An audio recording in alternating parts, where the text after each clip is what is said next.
really don't know at this moment uh, what to say after listening to ma'am. It's like I think she's pretty much.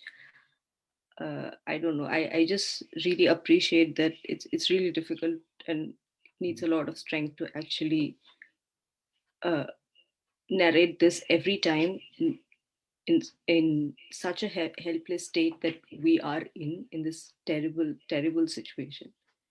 Uh, Sir, like I think the very few words I can say is about Sir. With my own personal experience, is that especially in a situation like that of Delhi's, which is very toxic, where students from OBC community, SC/ST community, where we really don't have a lot of mechanisms to cope with. Sir and ma'am are people where we could go to, like we could really go to them and uh, rely on them, and they would help us as much as possible.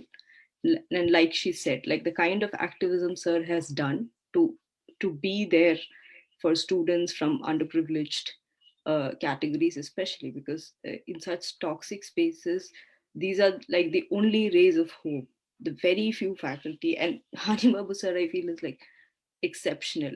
And I've never seen somebody like him who has been very uh, like been sustained in his engagement, activism, his fight for social justice in a space like Delhi University. And to actually have that kind of figure to be uh, to be like incarcerated, like criminalized, like this was unimaginable to us. And now the state of affairs, like in the terrible situation that India is right now, it's like you can just criminalize people and implant evidence. And today you could just be walking, I mean, like getting stuff at the grocery, and the next day they would just criminalize you just because you are committed to a political system which would have some sort of justice.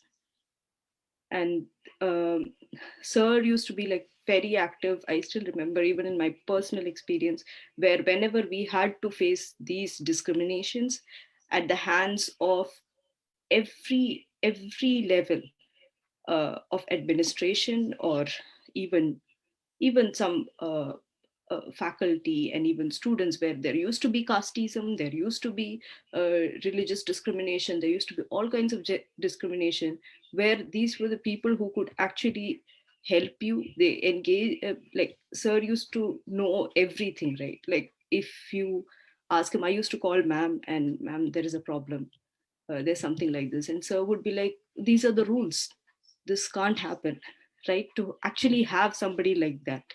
So I think, like this is just a very small example. I know whatever I say will never be enough to describe Sir, his politics, his activism, the model that he is. And I don't know if any of us can actually live up to that kind of standard that he has set for us. So I think these are the voices. If we don't speak for them at this moment, I don't know, even if speaking has become such a, I don't know, it looks very bleak, but I'm sure there will be a positive uh, outcome, uh, even hoping against hope.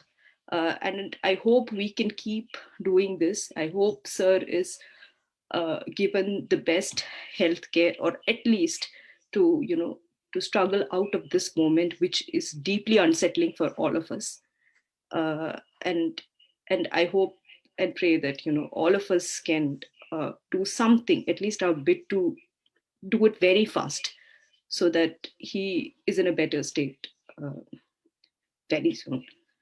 This is all I wanted to say, because uh, I know there's a lot more, but it's really important to understand, and it's very crucial to understand. Like ma'am said, he's the kind of figure who should be celebrated, and we need to understand why are people like him put under bars.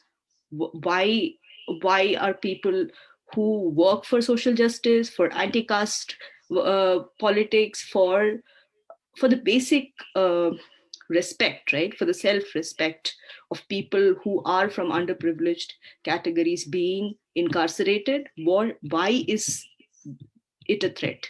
And we really need to understand it and speak about it. And I really strongly feel about it. Thank you for giving me the space.